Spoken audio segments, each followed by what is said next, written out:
আবু আব্দুর রহমান বলেন, একদিন 3 লোক আবদুল্লাহ ইবনু আমর ইবনু আস রাদিয়াল্লাহু আনহু এর কাছে আসলেন। তখন আমি তার কাছে বসা ছিলাম। তারা এসে বলল, হে আবু মুহাম্মদ, আমাদের কোনো কিছুই নেই। আমাদের পরিবারের ভরণ পোষণের কোনো ব্যবস্থা নেই, সওয়ারি নেই, কোনো আসবাবপত্রও নেই। তারপর তিনি তাদেরকে বললেন, তোমরা যা চাও আমি তাই করব। তোমরা যদি ইচ্ছে করো আমার কাছে চলে এসো। আল্লাহ তোমাদের ভাগ্যলিপিতে যা রেখেছেন আমি তোমাদেরকে তা প্রদান করব। তোমরা চাইলে বাদশাহের নিকট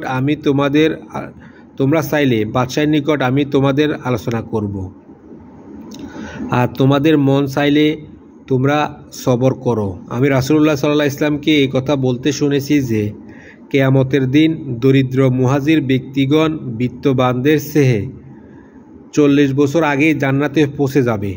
এই কথা শুনে তারা বললেন, আমরা ধৈর্য অবলম্বন করব, কারো কাছে কিছুই চাইব না।